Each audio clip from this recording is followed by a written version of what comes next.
পনির খেলে নাকি গুলেনবেরি হয়, ভাত খেলে নাকি গুলেনবেরি হয়, এই ধরনের বিভিন্ন কথা এখন কিন্তু বাজারে আমরা শুনতে পাচ্ছি। এই নিয়ে আমি সরাসরি অমিতাভ বাবুর কাছে যাবো। অমিতাভ বাবু, এই যে বিভিন্ন কথা আমরা শুনতে পাচ্ছি, দুধজাত যে কোনো জিনিস খেলে নাকি গুলেনবেরি হওয়ার চান্স অনেকটা বেড়ে যাচ্ছে, এটা কি সত্যি? কারণ ছোট থেকে বড় দুধ কিন্তু প্রত্যেকটা ঘরেই প্রায় প্রতিদিন যায় এবং প্রত্যেকটা মানুষ খায়, কারণ ক্যালসিয়াম। ব্যাপারটা আমি শুনেছি, আমার কানেও এটা এসেছে। এটা করতে গিয়ে আমি দেখলাম যে অ্যাকচুয়ালি কী কারণে দুধকে কেন দায়ী করা হচ্ছে। অ্যাকচুয়ালি দুধ নয়। আচ্ছা, আমরা যদি দেখি আমাদের দেশে বা আমাদের সমাজে, এখানে কলকাতায় বা পশ্চিমবাংলায় এত রকমের খাবারের দোকান আছে, কতগুলোতে হাইজিন মেনটেন করা হয়। মূল কথাটা হলো আনহাইজিনিক খাবার, সে দুধ হোক, আর সে সিঙ্গাড়া হোক, আর সে চাউমিন হোক, যাই হোক না কেন, রাস্তার ধারে যেসব খাবার পাওয়া যায় সেগুলো থেকে আসতে পারে। 2 নম্বর হচ্ছে যে ধরো ডেফিনেটলি দুধ থেকে, সেটা এইগুলো একটা জীবাণুকে কেন্দ্র করে উঠে এসেছে এই কথাগুলো। সম্ভবত যারা এই কথাগুলো বলেছেন তারা একটা ব্যাকটেরিয়া আছে ক্যাম্পাইলোব্যাক্টার বলে, ক্যাম্পাইলোব্যাক্টার জেজুনি নামে, যেটা নাকি আমাদের শরীরে পেটে গেলে ডায়রিয়া, বমি হয়, পেট খারাপ হয়, চিকিৎসা আছে, তার চিকিৎসা আছে, এগুলো এমনি সেরে যায়, বেশিরভাগ ক্ষেত্রে সেরে যায়। তো এই ব্যাকটেরিয়াটার নাকি তার যে শারীরিক কিছু মলিকুলস আছে সেটা না আমাদের শরীরের নার্ভের সঙ্গে সিমিলারিটি থাকার ফলে এই ব্যাকটেরিয়ার বিরুদ্ধে যখন শরীরে অ্যান্টিবডি তৈরি করে এবং কিছুদিন পরে একটু সময় নেয়, যেমন ডক্টর বিশ্বাস বললেন যে 1-1.5 মাস ইনকিউবেশন পিরিয়ড হয়ে তারপরে এটা হয়, কারণ ওই সময়টার মধ্যে এই পুরো প্রসেসটা তৈরি হয়, ইনফেকশনটা শেষ হয়ে যায়। আমার পেট খারাপ হলো, পেট খারাপ হয়, আমি ভালো হয়ে গেলাম, সেটা এমনকি কন্টামিনেটেড জল থেকে হতে পারে, যে কোনো খাবার থেকে হতে পারে, যে কোনো ফল থেকে হতে পারে, অনেক কিছু থেকে, কোনো কিছু হয়েছে, নোংরা কিছু টাচ হয়ে গেছে, সেখান থেকে হতে পারে। তো এখন এই পরিবেশটা আমাদের, যেটা বলা উচিত, আমাদের যে খাওয়া দাওয়ার যে পরিবেশটা আছে সেই পরিবেশটা যতক্ষণ না সুস্থ করছি আমরা, যতক্ষণ না জীবাণুমুক্ত করছি, ততক্ষণ যে কোনো জিনিস, সে দুধ ছানা কেন, যে কোনো জিনিস, চিকেন থেকে হয় না, ডিম থেকে হবে না, এ তো বলা আছে, এগুলো থেকে হয়। বিশেষ করে পোলট্রি প্রোডাক্টসের ক্ষেত্রে ক্যাম্পাইলোব্যাক্টার জেজুনি ভীষণ একটা অফেন্ডিং এজেন্ট, এবং দেখা গেছে যে এই গুলেনবেরি সিনড্রোম এর মধ্যে যে ক্যাম্পাইলোব্যাক্টার জেজুনির একটা বড় অবদান আছে। লাইক আদার ভাইরাসেস আছে, এই দেখো না, ইনফ্লুয়েঞ্জা ভাইরাস, এমনকি HIV ভাইরাস, তারপরেও কিন্তু এগুলো এই সিনড্রোমটা হতে পারে বিকজ অফ দি সেই অ্যান্টিজেনিক সিমিলারিটি, এবং তার জন্য যে উদ্ভূত অ্যান্টিবডি, সেই অ্যান্টিবডি দুটোকে টার্গেট করে, জীবাণুকে টার্গেট করে, প্লাস আমার শরীরের নার্ভকে টার্গেট করছে, তার জন্য এটা নষ্ট হয়। সুতরাং আমাদের মিথের ব্যাপার এটা নয়, আমাদের সবাইকে সচেতন হতে হবে যে খাবার আগে ভালো করে হাত ধোয়া, কিভাবে জল, কোন জল খাচ্ছি আমরা, পরিশ্রুত জল খাচ্ছি কি না, আমরা খাবার যেটা তৈরি হচ্ছে তার পরিবেশ কেমন, এই যে একটা সাধারণ সচেতনতা, এইটা যতক্ষণ না হচ্ছে, আজকে জিভে কেন টাইফয়েড হয় না, ফুচকা খেয়ে টাইফয়েড হচ্ছে না, আমাদের যেসব খাবার আছে রাস্তায় ঘাটে পাওয়া যায় তার থেকে কত রকমের পেট, মানে খাবার জাতীয় যে জিনিস থেকে নানা রকমের ইনফেকশন আসে, ব্যাকটেরিয়াল ইনফেকশন, ভাইরাল ইনফেকশন, এসব তার থেকে হচ্ছে। এ তো তার কে খবর রাখে? আজকে যেহেতু জীবিতে আমরা একটা মারাত্মক, তার ক্লিনিক্যাল সিমটমটা, সাইন সিমটমটা মারাত্মক হয়, তার আউটকামটা মারাত্মক হয়, কোনো কোনো ক্ষেত্রে পেশেন্ট মারা যেতে পারে, শ্বাস প্রশ্বাস নিতে পারে না, যেহেতু তার শ্বাস প্রশ্বাস মানে ফুসফুসের যে মাংসপেশিগুলো তাকে এ করে, আমাদের লাংসটাকে সচল রাখে, সেগুলো কাজ করা বন্ধ করে দেওয়ার ফলে সেগুলো ফেলিওর হয়, এগুলো হয়। এখন এই জন্য এগুলো চিন্তা হয়েছে।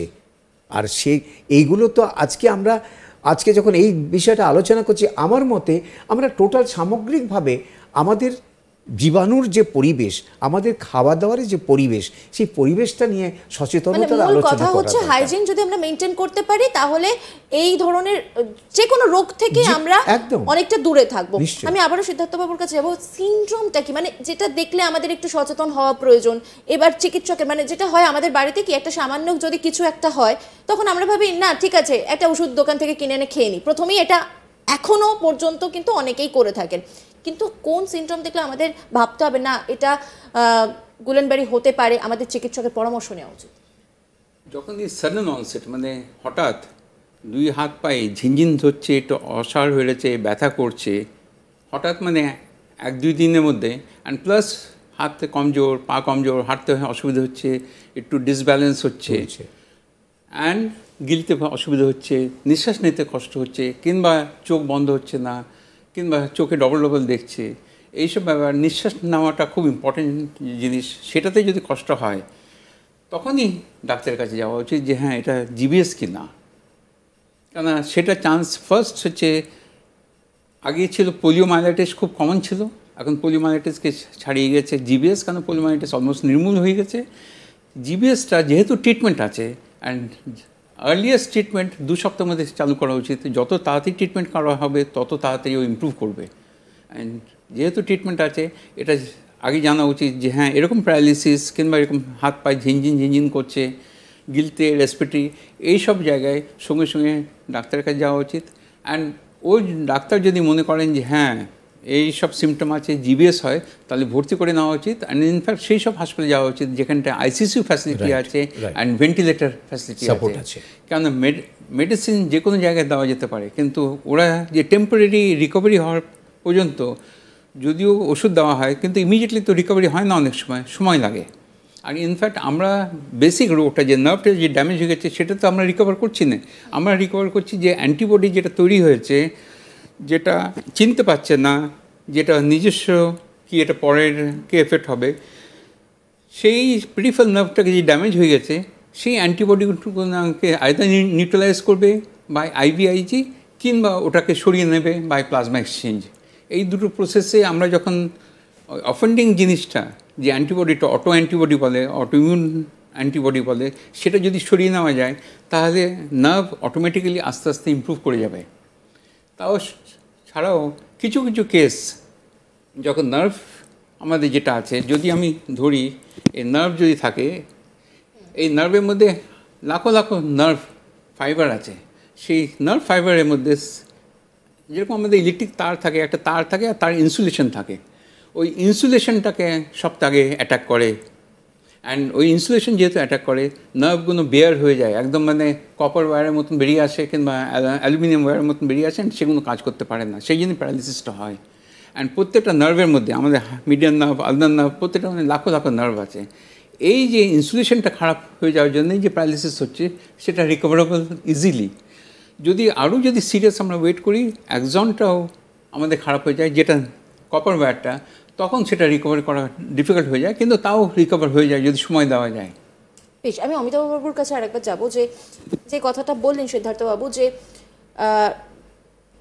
যে হাসপাতালে আইসিইউ থাকবে, ভেন্টিলেশন থাকবে, আমাদের প্রচুর জায়গা রয়েছে পশ্চিমবঙ্গের, প্রচুর হাসপাতাল রয়েছে, সেখানে কোনো রকমভাবে হয়তো সামান্য ওই প্রাথমিক চিকিৎসাটুকুই করা যায়, তার বেশি নয়। সেখান থেকে অন্য জায়গায় রেফার করতে গেলে একটা সময় সাপেক্ষ একটা বিষয় থাকে। এইটাও তো আমরা এই ছবিটা দেখতে পাই। হ্যাঁ, এটা খুব বাস্তব কথা এই কারণে যে এটা আমরা দেখছি এবং আছে আমাদের দেশে। আমরা এখনও সমস্ত হাসপাতালে যত হেলথ ফ্যাসিলিটিস আছে, প্রত্যেকটা জায়গায় ভেন্টিলেটর ফ্যাসিলিটি আমরা তৈরি করতে পারিনি। তো সেখানে তাহলে আমরা আজকের দিনে যদি বসে এটা ভাবা যায়, তাহলে আমরা এরকম জিবিএস যদি হয় কারোর, তখন কি করবে? যদি গ্রামে গঞ্জে হয়, তাহলে ডাক্তারদের সচেতন হতে হবে, তাকে আগে আইডেন্টিফাই করতে হবে, সন্দেহ করতে হবে এটা জিবিএস হতে পারে।